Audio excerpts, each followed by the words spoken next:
பன்னீர் இந்த பேரை கேட்ட உடனே நமக்கு வந்து ஞாபகத்துக்கு வர்றது ஹோட்டல்ஸ் மட்டும்தான்.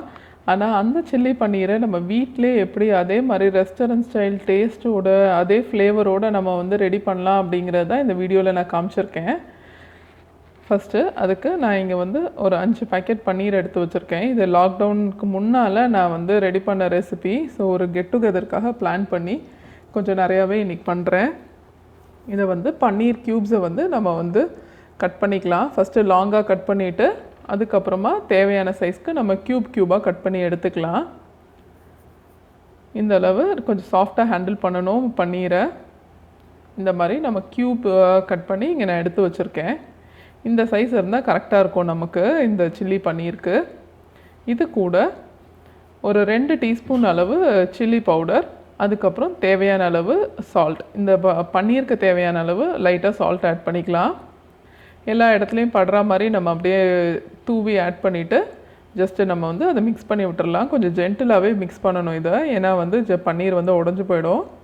ஸோ கொஞ்சம் ஜென்டிலாக எல்லா இடத்துலையும் படுற மாதிரி நம்ம மிக்ஸ் பண்ணி விட்டுறலாம். இந்த மாதிரி நம்ம இந்த மாதிரி பண்ணால் கூட ஈஸியாகவே நம்ம மிக்ஸ் பண்ணிக்கலாம். இப்போது நல்லா நம்மளோட பன்னீர் பீசஸில் வந்து அந்த சில்லி பவுடர் அண்ட் சால்ட் வந்து மிக்ஸ் ஆகிருக்கு. இப்போ இது கூட கொஞ்சம் கார்ன்ஃப்ளவர் ஒரு 3 to 4 டேபிள் ஸ்பூன் அளவு ஒரு பேக்கெட்டுக்கு தேவைப்படும்.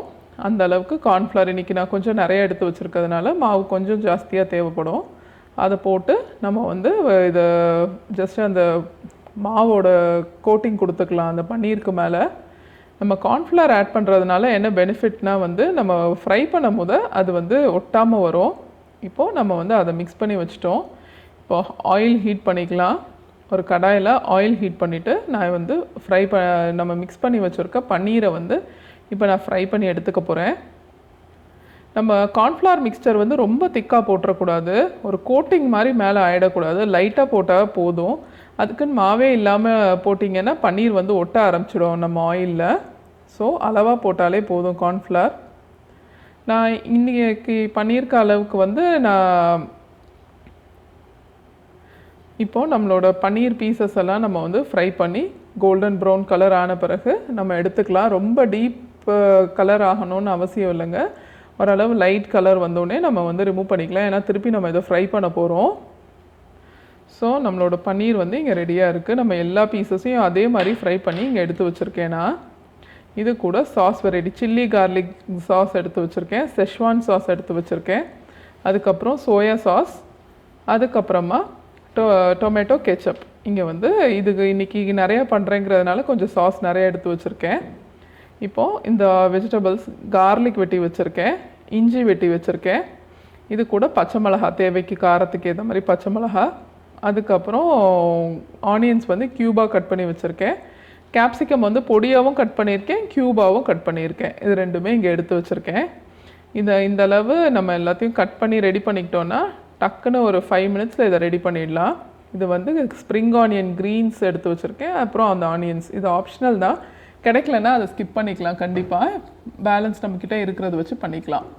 இப்போது நம்ம ஆயிலில் கொஞ்சம் க்ரீன் சில்லிஸ் ஆட் பண்ணியிருக்கேன். அது கூட நல்லா பொடியாக கட் பண்ண இஞ்சி அப்புறம் பூண்டு, இந்த 3மே கண்டிப்பாக கட் பண்ணி தான் ஆட் பண்ணணும். அப்போ தான் ஃப்ளேவர் ரொம்ப நல்லாயிருக்கும். நல்லா பொடியாக கட் பண்ணிக்கணும். இப்போ வந்து க்யூபான ஆனியன்ஸை வந்து நான் இதில் ஆட் பண்ணியிருக்கேன்.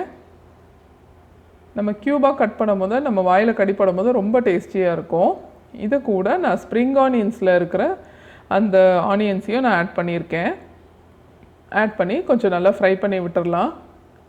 ஜஸ்ட்டு ஒரு 1 மினிட் தான், இதை ரொம்ப போட்டு நம்ம ஃப்ரை பண்ணிடக்கூடாது. ஜஸ்ட் 1 மினிட்டில் நம்ம நெக்ஸ்ட் இன்க்ரீடியண்ட் ஆட் பண்ணிக்கலாம். இப்போ வந்து நான் க்யூபாக கட் பண்ணி வச்சுருக்க கேப்சிகம்மை இதில் ஆட் பண்ணிக்கிறேன். அதையும் ஜஸ்ட் ஒரு 1/2 மினிட் நம்ம ஃப்ரை பண்ணிவிட்டு அதுக்கப்புறமா அந்த நல்லா ஃபைன் சாப் பண்ணி வச்சுருக்கோம் இல்லையா, அந்த கேப்சிகமையும் நம்ம ஆட் பண்ணிக்கலாம். இப்போது அந்த ஃபைன் சாப் பண்ண கேப்சிகமையும் ஆட் பண்ணிவிட்டு ஜஸ்ட் ஒரு 1 மினிட் நம்ம ஃப்ரை பண்ணிக்கிறோம். இது கூட 1 டீஸ்பூன் சுகர், அதுக்கப்புறமா சால்ட், தேவையான அளவு சால்ட் ஆட் பண்ணிக்கலாம். சால்ட் கம்மியாக தாங்க தேவைப்படும் இந்த டிஷ்ஷுக்கு, ஸோ பார்த்து ஆட் பண்ணிக்கோங்க. அதையும் மிக்ஸ் பண்ணிவிட்டு நான் பெப்பர் பவுடர் 1 டீஸ்பூன் அளவுக்கு பெப்பர் பவுடர் ஆட் பண்ணியிருக்கேன். அதையும் ஆட் பண்ணி நல்லா ஃப்ரை பண்ணி விட்டுறலாம். அது கூட நம்ம ஃப்ரை பண்ணி வச்சுருக்க பன்னீர் பீசஸ் நல்லா கோல்டன் கலரில் ஃப்ரை பண்ணி வச்சுருக்க பன்னீர் பீசஸ் ஆட் பண்ணிவிட்டு அதை நல்லா மிக்ஸ் பண்ணி விட்டுடலாம். இதோட உப்பு காரம் எல்லாமே இதில் வந்து மிக்ஸ் ஆகிற அளவுக்கு ஒரு 1 to 2 மினிட் இதை வந்து நம்ம ஃப்ரை பண்ணால் போதும். இதுக்கப்புறம் நம்மளோட சாஸ் வெரைட்டிஸை நம்ம ஆட் பண்ண ஆரம்பிச்சிடலாம். இது கூட செஷ்வான் சாஸ் ஆட் பண்ணலாம், இல்லைன்னா ரெட் சில்லி சாஸ் கூட நீங்கள் ஆட் பண்ணலாம். நம்மக்கிட்ட என்ன இருக்கோ அது பார்த்து ஆட் பண்ணிக்கலாம். இது கூட சோயா சாஸும் ஆட் பண்ணிவிட்டு நல்லா மிக்ஸ் பண்ணி விட்டுறலாம். நல்லா எல்லா இடத்துலையும் படுற மாதிரி நம்ம மிக்ஸ் பண்ணிக்கணும். இப்போ வந்து நான் சில்லி கார்லிக் சாஸ் ஆட் பண்ணியிருக்கேன். இது எல்லாமே கொஞ்சம் ரொம்ப ஸ்பைசியான சாஸ். நம்ம சில்லி பன்னீர் அப்படிங்கிறதுனால கொஞ்சம் ஸ்பைஸியாக இருந்தால் தான் நல்லாயிருக்கும் நம்மளோட சில்லி பன்னீர். ஸோ இப்போ வந்து சில்லி கார்லிக் சாஸ் ஆட் பண்ணியிருக்கேன். ஆட் பண்ணிவிட்டு நல்லா மிக்ஸ் பண்ணி விட்டுறலாம். மிக்ஸ் பண்ணிவிட்டு இப்போ நான் ஆட் பண்ணுறது டொமேட்டோ கெச்சப். நான் கெச்சப் வந்து 2 சின்ன பேக்கெட் ஆட் பண்ணியிருக்கேன் இன்றைக்கி. ஏன்னா நான் 5 க்யூப்ஸ் பண்ணுறேன் அப்படிங்கிறதுனால கொஞ்சம் 2 சின்ன பேக்கெட் ஆட் பண்ணியிருக்கேன். இப்போது கொஞ்சம் தண்ணி ஆட் பண்ணிவிட்டு நம்ம போட்டிருக்க எல்லா சாஸும் நல்லா மிக்ஸ் ஆகிற அளவுக்கு நல்லா நம்ம மிக்ஸ் பண்ணி விட்டுறலாம். ஒரு 1 to 2 மினிட் நீங்கள் வந்து மிக்ஸ் பண்ணிங்கனாலே இந்த மாதிரி ஒரு கிளாஸி கன்சிஸ்டன்சி கிடச்சிடும் நம்மளோட சில்லி பன்னீருக்கு. இப்போது நான் வந்து ஸ்ப்ரிங் ஆனியன் க்ரீன்ஸ் எடுத்து வச்சுருக்கேன். அதையும் இதில் ஆட் பண்ணி ஜஸ்ட் மிக்ஸ் பண்ணி விட்டுறலாம். ஒரு வாட்டி மிக்ஸ் பண்ணிவிட்டு கார்னிஷ்க்கு நம்ம அதே ஸ்ப்ரிங் ஆனியன்ஸே யூஸ் பண்ணிக்கலாம். ஸ்ப்ரிங் ஆனியன்ஸ் கிடைக்கலன்னா நம்ம கொத்தமல்லி கூட யூஸ் பண்ணிக்கலாம். கொஞ்சம் ஒரு டேபிள் ஸ்பூன் அளவுக்கு கொத்தமல்லி போட்டால் கூட ரொம்ப ஃப்ளேவராக இருக்கும். இப்போ நம்மளோட ரெஸ்டாரண்ட் ஸ்டைல் சில்லி பன்னீர் ரெடி ஆகிடும். இந்த ரெசிபி பிடிச்சிருந்ததுன்னா லைக் பண்ணுங்கள், ஷேர் பண்ணுங்கள், கமெண்ட் பண்ணுங்கள். என்னோடய சேனலுக்கு சப்ஸ்கிரைப் பண்ணி பக்கத்தில் இருக்க பெல் பட்டனையும் கிளிக் பண்ணிக்கோங்க. தேங்க்யூ.